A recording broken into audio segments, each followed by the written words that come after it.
It's from Heat Wipes out of White. Hi, David. Welcome to the show. David?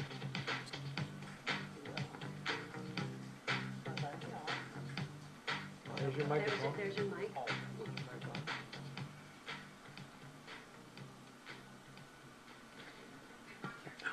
Now, are He's you got on a his Red committee, Sox or shirt on. individual? Well, I'm just individual right now, Okay. and I had just become aware of this issue, so I wanted to bring it to my audience. And the issue is flushable wipes in the sewer system. So recently, over the last many years, there's been growing problems in municipal sewer systems with clogs. And it's leading to larger and larger expenses for maintenance of sewer systems. So, for example, let's say like Vancouver spent over $1 million last year cleaning out clogs in their sewer system. London, believe it or not, had a clog in their sewer system that was actually the size of a double-decker bus, and it weighed 15 tons. If you can believe that.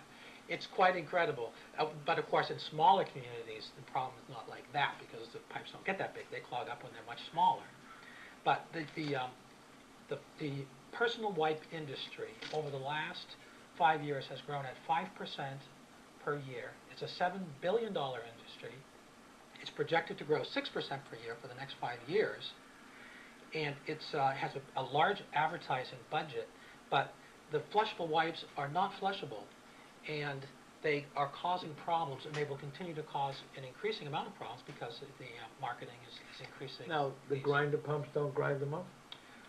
On grinder pumps, a flushable wipe is not something that is recommended.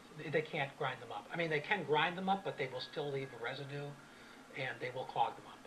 And this happens for individual grinder pumps and also for municipal grinder pumps. Right, because I mean, I know I was on the sewer commission. Okay. And went around picking out the pumps that we put in the town. Yes. Yes. To grind these things up. Yes. So, and they demonstrated they'd throw soup cans in and everything else would get ground up. Well, that's probably fine, like for a one-time demo. But over the life of something like that, it causes problems. So, for example, I happen to own a grinder pump now, and that's the reason why I have a heightened awareness of this. On my grinder pump, it comes with a list of things that should not be put into it. Now, in the actual literature that came with it, the flushable wipe wasn't included, but when I looked at the website of the company, it's now included. So it's really kind of a new thing because of the increasing growth of that. Well, certainly, you know, everybody that has an infant uses them constantly. Yes, that's true. And then they find them so handy that they become a household item from then on. They can, and sometimes it's possible to treat a toilet almost as if it were a trash can. And without the proper education, it could be a habit that maybe is encouraged by marketing even for something like an infant. You wipe them up, you don't feel comfortable about putting it into a solid waste disposal, so you feel more comfortable putting it in the toilet, but it's not at all the right thing to do.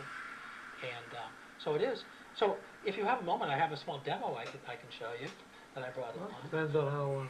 Yeah, we've got about 4 minutes. That should be fine. Okay. Okay, so can I put this here? Sure. Is it okay? You're going to have a really close view on this one. I looked through my house just to see what I had, and I did have, just as you happened to mention, this was about many years ago, it's flushable kids' wipes. And I have 4 children, they're all grown up now, but this is left over from the old days. So I just kind of pulled it out. Now, this is a flushable wipe because it says right on the package. Flushable kids' wipes. Okay. Now, the number 1 ingredient in this package is actually water. These do not dissolve in water. They come out as if it were a piece of soggy toilet paper, which they do not. They don't really dissolve in water. This is toilet paper. This dissolves in water. It's designed to do that. And when your toilet flushes, basically what happens is these get mixed up with water.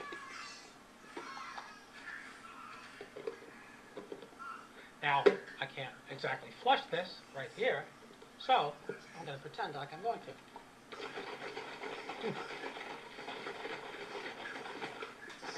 You're leaking. Excuse me, I'm sorry. Now, as you flush your toilet, this is basically what happens to this sort of thing. And it goes, down into the pipes and it goes out outside of your view. But, if you'll notice what actually happens to these ingredients, and you might not be able to get a close-up here, but if you can kind of see, one of these things is more or less disintegrated. But one of them is not. That's the flushable wipe. The toilet paper now is in about 100 pieces in the bottom of this container.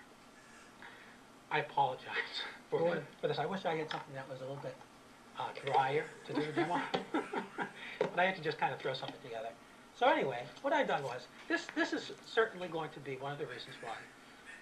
One of the expenses in maintaining a sewer system is simply getting new equipment that can handle this sort of thing, cleaning out clogs and things like that. There are a lot of communities in the United States that are coming out with programs to try to just educate. And one of them is called Keep Wipes Out of Pipes. And this, I didn't make this up. This was from Wisconsin, or they might have got it from someplace else. But it's just a logo that it can be used to indicate that this is not appropriate behavior, to really be putting things into the toilet. Really, the only thing that really should go in the toilet is toilet paper and waste, human waste. Really, these other things are not appropriate. Now, another thing, this is not really the key focus of this. This was the flushable wipe, because that was the main thing. But in terms of other problems that for municipal sewer systems is cooking fat. Fat congeals in pipes. Most people know that because that's been around for a long time. I learned that growing up.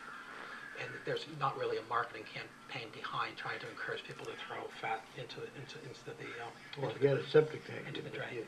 You learned that very quickly. Exactly. The flushable wipes are kind of a new thing. And some people don't know. And you just look at the marketing, and it obviously is encouraging you to throw them in the toilet, which is not a good idea. So anyway, I just thought I would just kind of just point that out, and I'm hoping that will help our municipal sewer system, just to help us take care of it a little better. Now, have you talked to the people in the sewer department in Chelmsford at all? Or the I'm town working with manager? Paul Cohen on this. He believes that we can put something like this into the sewer bill as a circular to just kind of to educate people about that. And personally, I'd like to see one of these in all of the public restrooms in the town, just because that's the sort of thing where people will remember it. And something that comes as a flyer in your sewer bill quite likely will end up in your recycling probably about 5 seconds later, in many cases. Well, let's hope not that. It does that. But anyway. And the person that pays the sewer bill isn't necessarily the same person that uses the wipes. Exactly. Now, if you have, small children, they have a habit of putting almost all sorts of things in the toilet that don't belong there. So a lot of this is just vigilance, but education also, Okay, well, we have a minute left? A minute left, We yep. have a minute left. Do you have an important item that you want to mention? No, I had all my things right here. Thank you very much. Okay. Well, I really appreciate the opportunity. Very good demonstration. I didn't realize. I mean, when they say flushable, you think they're flushable and you think they're okay for the septic. Yes, And so, you would think that. That's really what bothered me about it. Is that it's really big money behind it. Yeah. And they of course don't really care about how much money towns spend on. And we have What a they grinder pump issue here in town, Yes. so I think a lot of the residents who have grinder pumps, Yes. who have to maintain them, would be interested in Well, something that's like how I this. started with this, because I posted this so that other grinder pipe owners would know about this problem. But I got a response from my post by a fellow named Tom Reddy, and he pointed out to me that this is not a problem just for grinder pumps. He linked he showed me a link to an article in the New York Post showing me all the problems in New York. He showed you that double-decker bus thing? That was from the same article. It was from the same article. Okay. In fact, everything that I mentioned tonight is from that same article that Tom Wow. Reddy, I think he's your son, that he had forwarded. Joe Reddy. Joe Reddy. Oh, it was Joe Reddy. It wasn't Tom Reddy, I'm sorry. Joe Reddy gave me that link.